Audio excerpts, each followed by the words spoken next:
The landscape of retro gaming devices is so vast these days that it just makes my head spin. I try to stay on top of things as best that I can, but it seems like there's a new best thing ever every single month. So eventually I reached a point where I just had to accept that I'd rather focus on real hardware while branching out with the occasional FPGA-based hardware emulation like the MiSTer or analog consoles. The things that are most important to me are accuracy and simplicity, and those two facets give me plenty of fulfillment. Software emulation fans have had an interesting couple of years though. Part shortages have caused Raspberry Pis to rise in price enough that its affordability is no longer a selling point that it used to be. But these days, the real action is happening in the handheld scene. In this space, the one name that keeps on popping up a whole bunch is Anbernic, who, since 2017 or so, have developed a relatively staggering number of these little devices that are capable of running different emulators up to the Sega Dreamcast, to varying degrees of success. But let's be honest though, the big selling point being touted right now is that one of these is a great alternative to the Analog Pocket, which is also a fantastic device that has been struck with part shortages, meaning that you could be waiting upwards of a year to receive one after ordering. So a while back, a vendor that sells these asked if we'd be interested in taking a look at some. So I figured, hey, maybe this is a good opportunity to see how a device like this works, while also seeing if it would be something that I'd actually use.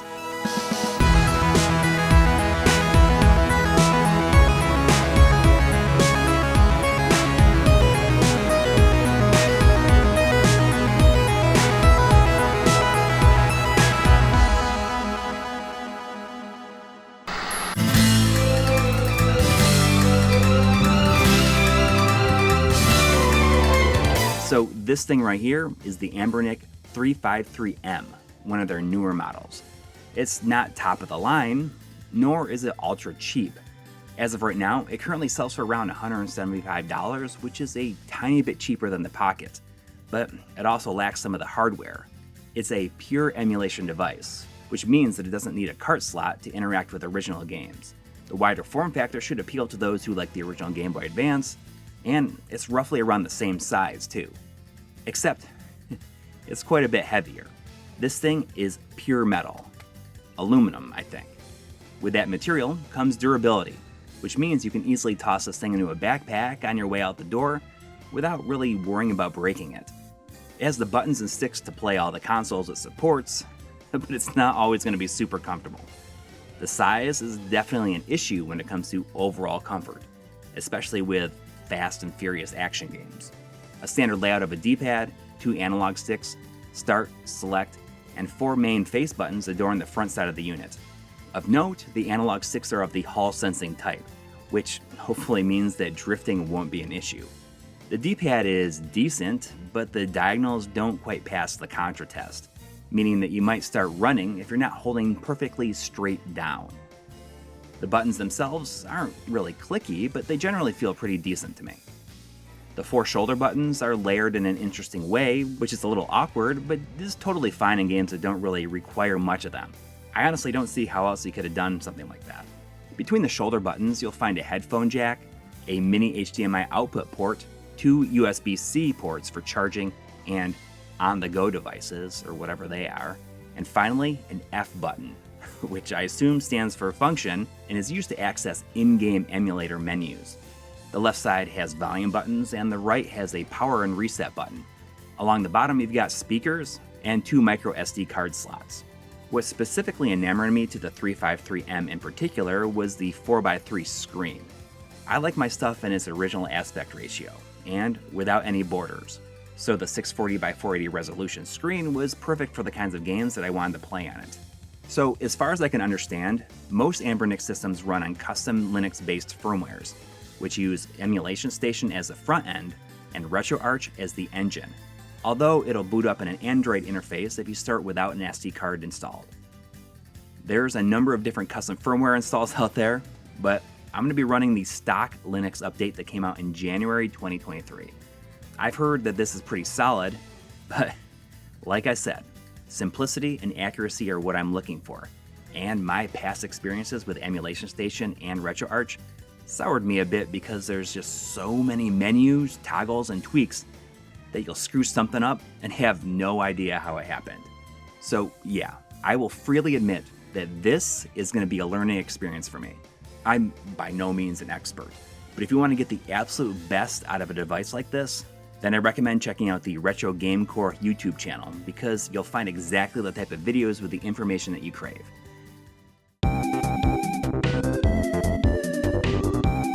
The system boots up with a long press of the power button, but how long it takes to fully boot up comes down to how many games you have on your SD card. From the main interface, you can press left or right to move through your available emulators and press A to jump in and select one from the list of games. You know, one of the things I love about the two SD card slot approach is that the first card can store all of your OS and BIOS files, etc., while the secondary can just be used to store games. At the topmost point of the menu, the select button will bring up shutdown options, while start brings up a main menu so bursting with options that you might feel overwhelmed if you're not at least semi-versed in this stuff. Game settings has most of the tweaks that I'm interested in and seem to apply on a system-wide level. You've got goodies like aspect ratio, smoothing, rewind, pixel-perfect integer scaling, saving and loading, shaders, decorations, and a whole bunch more. If you want to make changes on a per-system basis, scroll down to the per-system advanced config where you can make those adjustments where you want. So overall, I'm not looking for many frills here. I left my game ratio at core provided and turned off smoothing and rewind. Shader set seems to refer to these screen filter effects, such as scan lines, TV curvature, and stuff like that. I was initially kind of confused. Most of these make total sense to me based on their names, but I was looking for what essentially amounted to a subtle interpolation, while maintaining sharp pixels overall to prevent shimmer and scrolling. The retro settings seem to achieve this, but I honestly can't say for sure. It looks good, so I'm just gonna go with it. But of course, there's a lot more you can do with shaders once you get into the game, especially when it comes to portable titles. Much has been made of the whole run-ahead frames, which you'll find under latency reduction. I personally left it set to auto, which I assume is a good catch-all option, but overall, I can't say that input lag has been a major problem for me based on what I've played using the 353M. If you want to make changes to individual games, highlight it and press select. Game options under the options header will let you apply specific settings to individual games. Now, I've loaded this thing up with a bunch of games, and I'm just going to test them out. That's the best way to do this, really. I'll see if certain issues pop up during my playtesting, or if I'd like to change certain options, and then we'll work through finding a fix. To go through everything sounds extremely unfun. And again, check out Retro Game Core if that's the type of video that you're looking for. Now, let's get started.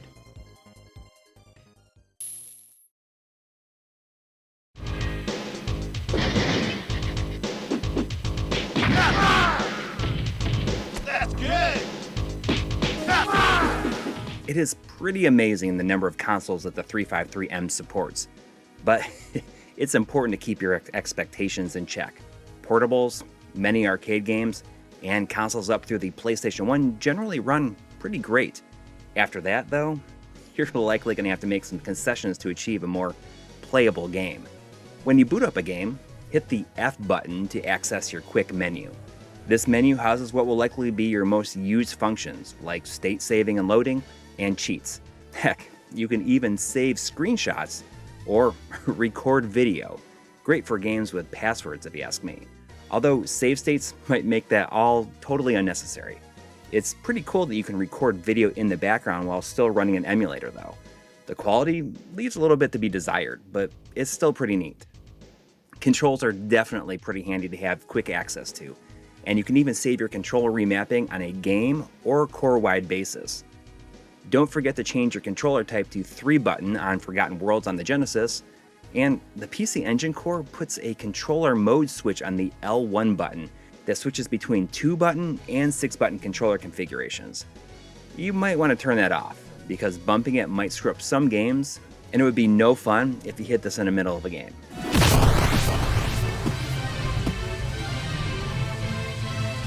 Options is where you're going to find many of the console/emulator specific settings that don't fit under a broader banner. I'm talking stuff like pixel aspect ratio, overscan cropping, system region, color palettes, and sound chips. Finally, we have shaders, which many will feel is the crowning achievement of the whole thing. Shaders are overlays that will accentuate the video with details like scan lines, dot matrix grids, motion blur, and an insane amount more. Select load and browse through them. Now, this is a pretty deep pool to jump into, and if you decide to explore outside of the presets, then it gets quickly overwhelming and very challenging to get good results. One thing I noticed is if you aren't using an integer scale, then shaders tend to look like garbage. Well, in most cases at least. To enable this in a game, back out of the quick menu and jump down to settings, then video. You'll see the scaling setting there. Once enabled, that is so much better.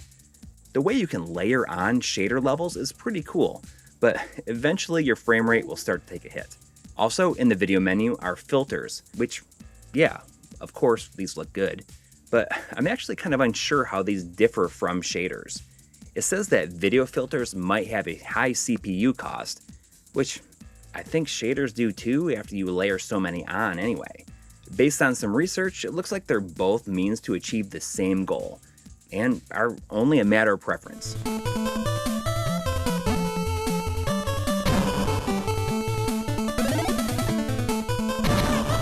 I personally found myself leaning more towards filters for portable games. And I've also had some fun with applying handheld style filters to non-handheld games. Like, what would some games look like if it was on the original Game Boy? That's kind of fun to check out. With the WonderSwan, I found that a default integer scale makes the screen a little bit too small. If you go back to the scaling menu, activating the integer scale override will scale up the image to the next integer scale, which will fill up the screen but will crop out some of the image. Most cores don't really need this because they fit nicely on the screen with like very little border around it. Others, the overscale might cut off way too much, like on the Game Boy Advance. But the WonderSwan color, it seems to be a perfect use for this. Oh, and check it out. The Atari Lynx scales perfectly to this screen.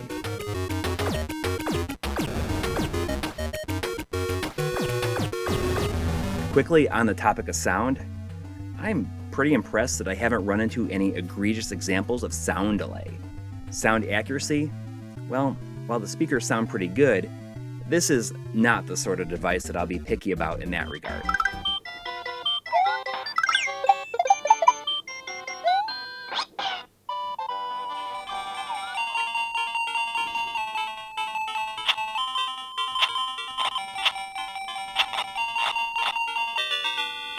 The battery life isn't all that bad, as long as you have the Wi-Fi disabled.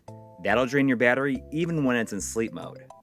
I didn't get any hard numbers on it, but I did leave the house with a rolling Super Metroid demo on the system at 11 a.m. with about 75% battery remaining, and it was still running when I got back at 3 p.m. with about 5% battery left. I wonder if this could be stretched even longer by reducing the screen brightness, a feature I didn't know about until recently. Hold down the F button and use the volume buttons to adjust how bright it is. No matter what kind of concessions you do make, I'm pretty positive that the battery will drain much quicker when emulating more demanding systems, like the Dreamcast.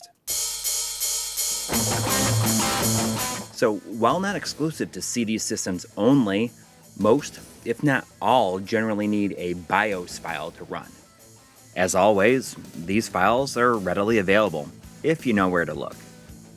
Checking out the Neo Geo CD was a pleasant surprise for me because I barely have been able to play any of the games on this system, mainly because I don't have a console and the Mr. Core is only just in development. This is a system that is notorious for long load times, and using the loading hack setting in the option menu makes it so they're totally non-existent. Unfortunately, I did notice some slowdown in Neo Drift Out, but I can't say if this is present in real hardware or not.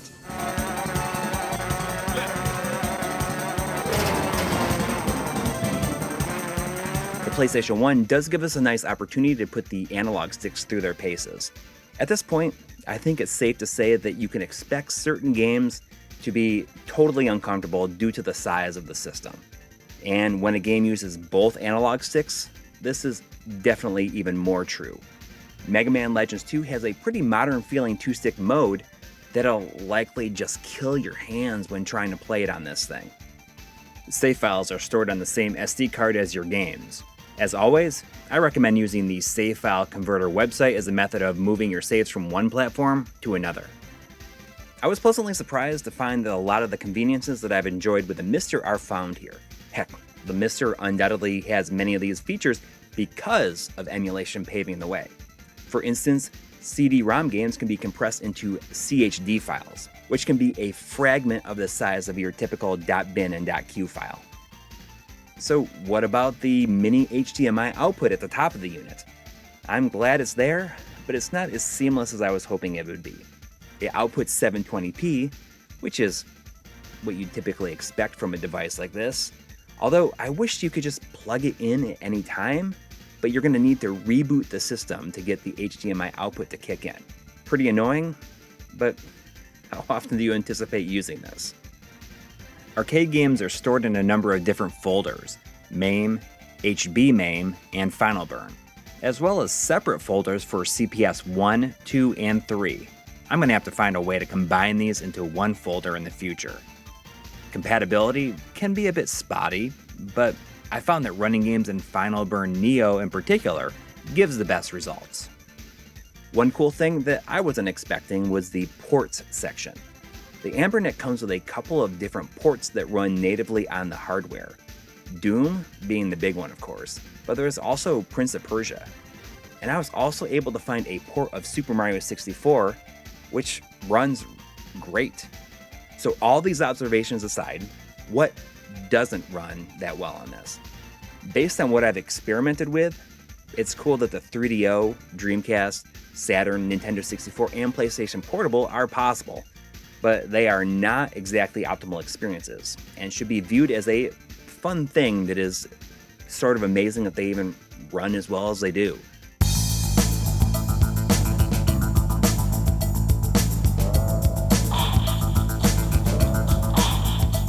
Check out how well Die Hard Arcade runs on the Saturn. But then, much simpler seeming games, such as Albert Odyssey, are jacked up right from the get-go, and then get stuck when starting up a new game.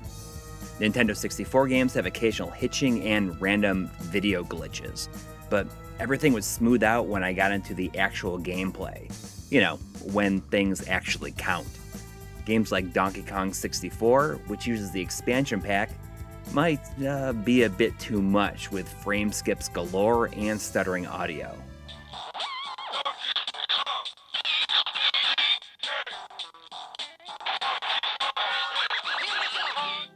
Dreamcast emulation is actually pretty fully featured, offering settings that increase performance but reduce accuracy. That makes sense, and the games I checked out do have some frame rate issues. Still, I have to admit that it's pretty surreal seeing Dreamcast games running on this thing as well as they do. PlayStation Portable games use the PPSSPP emulator for emulation, and run pretty good. They occasionally stutter, but it's not unplayable. But you know, ultimately, I'm not sure how much interest I have in playing PSP games on this thing in the long run though. Out of all these systems, I found myself impressed more times than not. Actually, I think that the 3DO ran the worst out of everything I tried. Long load times and hitching audio plagued the games that I put on this system. But who knows, maybe some other ones are fine. So to me, I would say that the emulation feels pretty solid on most systems. Maybe it's not perfect, but it's perfectly good enough. I mean, let's be honest here. It's as good as it needs to be for a device like this. And I don't think that anyone is looking for the most accurate and perfect emulation out of something like this. It might seem like I'm done, but I do want to talk quickly about this. I was sent Anbernic's budget handheld, the 35XX, which recently released for around $80. I was really curious about this at first because it seemed like a great option for kids to get into retro games. It feels noticeably cheaper right away, since it's made from plastic. I can deal with that since it's all about keeping the cost down. But once I booted this thing up, I was bummed to find out that it doesn't have any of the trappings that the 353 does and uses a different OS entirely. A severe lack of options, as well as less than optimal emulation and severe screen tearing, made me consider whether or not I really wanted to say anything about this thing at all. But then I discovered that scene developer Black Seraph created a custom firmware called Garlic OS, which improves this thing 100 times over. Yes, it is all still pretty basic, but at least it doesn't misrepresent the quality of just about every game you play on this thing. And as I hoped, the size and simplicity makes it perfect for younger kids to play on. But it might not survive a fall from any serious height. So as someone going into this with very little experience, how am I feeling about all these devices overall? Well, I mean, the 353M achieves exactly what I hoped it would. Robust capabilities in a small, resilient package. I'll definitely be taking this thing on trips with me as a way to do research or test out different games, and it's safe to say that my expectations were absolutely exceeded. And hey, I even managed to learn a ton about how Emulation Station and RetroArch work through this whole experience. Still, as you'd probably guess, this thing is not going to be taking the place of original hardware or even FPGA-based portable handhelds for me. But don't get me wrong when I say something like that, because it's not against the system at all. So who knows, maybe you'll find yourself just sitting in the car one day waiting for someone to finish shopping, and this is exactly the kind of device you'd be happy to have on hand. If you ask me, that sure does beat doom scrolling social media, right?